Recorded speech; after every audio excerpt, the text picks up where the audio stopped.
We're here talking with Angela from Common Treasury Farm, and we're going to learn a little bit more about flax. This is an old farm in Lobster Valley. We're in the Lobster Valley south of Alsea, Oregon. It originally was a dairy in the 50s. Flax has been kind of my pet project, and it's mostly comes from Belgium and Ireland originally, but now it's growing everywhere, and predominantly China and Canada, the biggest flax producers. Flax is by and large one of the strongest, bast fibers, and its longevity, its dyeability, its ease of growing, its annual crop. You can grow it practically everywhere. I mean, it's amazing kind of stuff. Here in the Willamette Valley, particularly, was a big flax producing region for World War II. And once the war ended and all the bombed out Belgium manufacturing facilities came back online, they took on the flax production again, and it switched over there because they have a grading system of, for quality, and they have superior cultivars, and for the war they just took anything they could get, here in the U.S. So we never developed a standard to create quality within the fiber, and lost out, I think, considerably.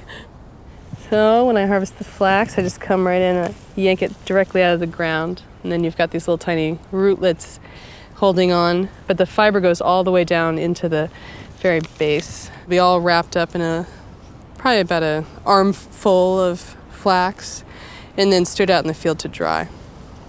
So it's been pulled up from the ground and dried. So it's got all the seed tops still on it.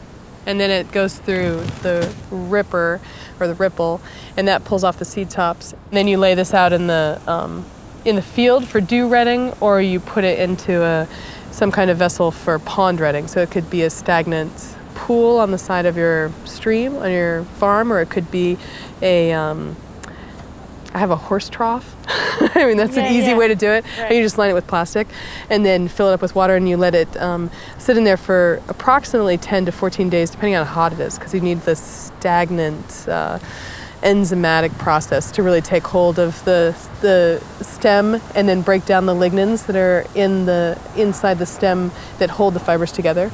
And it's the outer part of the stem that we're dealing with. And then when you dry it after the retting process, you break it, which is basically just snapping it in half. So you do this repeatedly, and then you get to a point where you've got, let's say, something that looks like this, where you've just got a little bit of chaff still holding on there.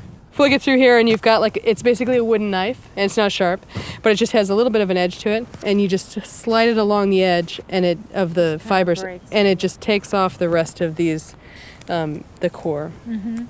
And that falls away. And then you've got basically a hank of loose flax that now needs to be hackled.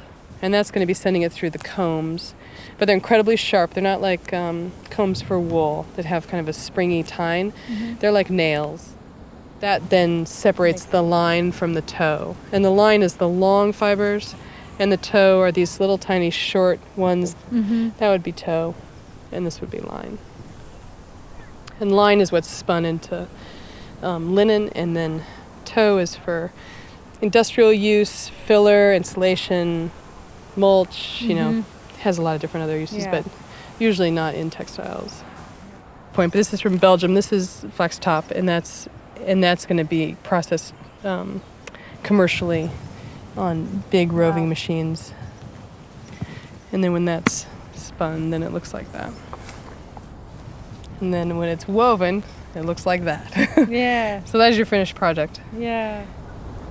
It would be fantastic if we could grow enough flax to be able to provide seed, organic seed, for small fiber producers that wanted to do an acre or two here and there to combine with their own on-farm production of either sheep or alpaca or Angora wool. All kinds of different things can be blended with flax and make a very interesting fiber out of it.